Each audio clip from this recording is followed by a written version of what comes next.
வணக்கம். நீங்கள் இணைந்திருப்பது உதயன் வலையொலியின் இரவு நேர பிரதான செய்திகளுடன்.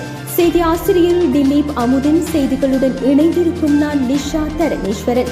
முதலில் தலைப்புச் செய்திகள். வெற்று குடியிருப்புக்கு இனி வாடகை. வெற்றி சூட்டுடன் இலங்கை வரும் ஜெய்சங்கர். மாணவனை கத்தியால் குத்திய சகபாடி. கனிமணலை களவாக அகல மக்கள் எதிர்ப்பு. செவ்வள நீருக்கு வந்த சோதனை. அதானி குழுமத்துக்கு அனுமதி மறுப்பு. கியூ பிரிவு போலீசாரிடம் மாட்டிய உயிர்கொல்லி. தொடர்பென விரிவான செய்திகள். இலங்கையில் அரசாங்க வருவாயை அதிகரிப்பதற்கான ஒரு நடவடிக்கையாக அடுத்த ஆண்டு ஏப்ரல் 1 முதல் நடைமுறைக்கு வரும் வகையில் வெறுமையாக உள்ள குடியிருப்பு சொத்துக்களுக்கு வாடகை வருமான வரியை அறிமுகப்படுத்த சர்வதேச நாணய நிதியம் முன்மொழிந்துள்ளது. சர்வதேச நாணய நிதியம் இலங்கை தொடர்பில் வெளியிட்டுள்ள அண்மைய விரிவான அறிக்கையிலேயே இவ்வாறு தெரிவிக்கப்பட்டுள்ளது. இந்திய அயலுறவுத்துறை அமைச்சர் கலாநிதி எஸ் ஜெயசங்கர் உத்தியோகபூர்வ பயணத்தை மேற்கொண்டு 20 இலங்கை வர உள்ளதாக அயலுறவுத்துறை அமைச்சர் தெரிவித்துள்ளது. இந்த பயணத்தின் போது இலங்கையில் இந்திய முதலீடுகள் மூலம் மேற்கொள்ளப்படும் அபிவிருத்தி திட்டங்களை விரைவாக மீண்டும் ஆரம்பிப்பது தொடர்பில் கவனம் செலுத்துவார் என தெரிவிக்கப்படுகின்றது. இரு மாணவர்களுக்கு இடையில் ஏற்பட்ட தகராறில் கத்திக்கொத்துக்கு இலக்கான 16 வயதுடைய மாணவர் ஒருவர் காயமடைந்த நிலையில் கண்டி பொது மருத்துவமனையின் தீவிர சிகிச்சை பிரிவில் சேர்க்கப்பட்டுள்ளதாக போலீசார் தெரிவித்தனர். தலைமன்னார் கவையின் குடியிருப்பில் அடாத்தாக பிடிக்கப்பட்ட காணியில் கனியமணல் அகழ்வு இடம்பெற இருந்த நிலையில் இன்று சனிக்கிழமை காலை 10 மணியளவில் ஒன்று கூடிய அப்பகுதி மக்கள் எதிர்ப்பை வெளியிட்டனர். சுமார் 160 ஏக்கர் பனை மரங்களை கொண்ட காணி சட்டவிரோதமாக பிடிக்கப்பட்டு அடைக்கப்பட்டுள்ளது. இந்திய தனியார் நிறுவனத்துக்கு கனியமணல் அகழ்வுக்கு விற்பனை செய்யப்பட்டுள்ளதாக அப்பகுதி மக்கள் தெரிவித்துள்ளனர்.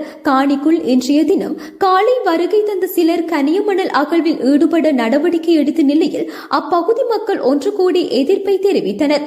இதையடுத்து அகழ்வுக்கு வந்தோர் அங்கிருந்து வெளியேறினர்.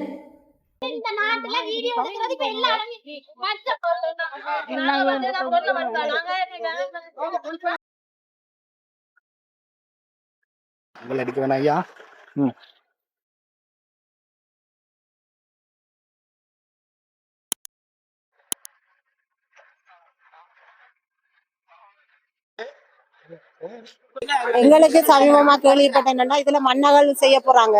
அந்த மண்ணகல்வால வரப்போற பாதிப்பை எதிர்த்து தான் நாங்க இங்க வந்து நிக்கிறோம். ஏன்னு கேட்டோம்னா அந்த மண்ணகல் செய்யறதால எங்களோட நிலத்தடி தண்ணீர் உப்பா மாறும்.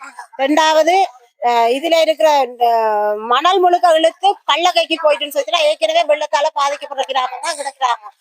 அடுத்தது இதுல இருந்து அவங்க எடுக்க போற அந்த ரசாயனத்தால பாதிக்கப்பட போறது கேன்சர் வருத்தம் அது வந்து பாதிக்கப்படும் சொல்லி எங்களுக்கு ஒரு அறிவுறுத்தல் வழங்கப்பட்டது நிமித்தமாக நாங்க இந்த போராட்டத்துக்கு இதுல வந்தோம்.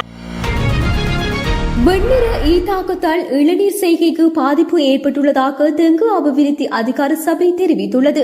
இளநீர் ஏற்றுமதியில் 30% வீழ்ச்சி ஏற்பட்டுள்ளதாக சுட்டிக்காட்டப்பட்டுள்ளது. கடந்த காலங்களில் நிலவிய வறட்சியால் வெண்ணிற ஈக்களின் பரவல் அதிகரித்துள்ளது. வெண்ணிற ஈ மஞ்சள் நிறத்தால் அதிகம் ஈர்க்கப்படுவதால் இளநீர் செய்கை பாதிக்கப்பட்டுள்ளதாக தெங்கு அபிவிருத்தி அதிகார சபை தெரிவித்துள்ளது. இந்தியாவின் அதானி நிறுவனத்தால் முன்மொழியப்பட்டுள்ள மன்னார் மற்றும் பூநகரி ஆகிய 2 காற்றாலை மின் உற்பத்தி திட்டங்களுக்கும் தற்போது அனுமதி வழங்க முடியாது என இலங்கை பொது பயன்பாடுகள் ஆணைக்குழு அறிவித்துள்ளது. இந்த திட்டத்துக்கான மதிப்பீடு மற்றும் அவற்றினூடாக சூழலுக்கு ஏற்படக்கூடிய தாக்கம் தொடர்பில் மத்திய சுற்றாடல் அதிகார சபையால் வழங்கப்பட்ட உரிமத்தின் விவரங்கள் உள்ளிட்டவற்றின் மேலதிக தகவல்களை சமர்ப்பிக்குமாறு பொது பயன்பாடுகள் ஆணைக்குழு தெரிவித்துள்ளது. இந்தியாவின் மேற்கு வங்க மாநிலத்தில் இருந்து இலங்கைக்கு கடத்த முயன்ற ரூபாய் 150 கோடி மதிப்பிலான உயிர்கொல்லி போதைப் பொருளை வேளாங்கண்ணியில் கியூ பிரிவு போலீசார் நேற்று கைப்பற்றினர். நாகை மாவட்டம் வேளாங்கண்ணியில் இருந்து இலங்கைக்கு பல கோடி ரூபாய் மதிப்பிலான உயிர்கொல்லி போதைப் பொருள் கடத்த இருப்பதாக நாகை கியூ பிரிவு போலீசாருக்கு ரகசிய தகவல் கிடைத்தது.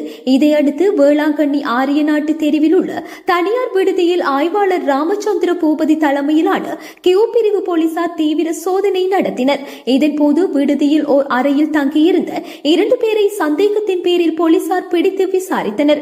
அவர்களிடத்தில் மேற்கொள்ளப்பட்ட விசாரணையில் மேற்கு வங்கத்தில் இருந்து ராமேஸ்வரம் வழியாக இலங்கைக்கு உயிர்கொல்லி கசீஸ் போதைப் பொருளை கடத்த திட்டமிட்டமை தெரிய வந்துள்ளது. இதற்காக மகுழுந்தில் ரகசிய அறை அமைத்து 75 கிலோ உயிர்கொல்லி கசீஸ் போதைப் பொருளை மறைத்து வைத்துக் கொண்டு மேற்கு வங்கத்தில் இருந்து புறப்பட்டு வந்துள்ளனர். இந்நிலையிலேயே அவர்கள் 2 பேரையும் கியூ பிரிவு போலீசார் கைது செய்தனர். அவர்களிடம் இருந்து உயிர்கொல்லி போதைப் பொருள் பறிமுதல் செய்யப்பட்டது. இத்துடன் இரவு நேர பிரதான செய்திகள் நிறைவடைகின்றன. தொடர்ந்தும் நாளை காலை நேர செய்தி சுருக்கத்துடன் இணைந்திருங்கள். வணக்கம்.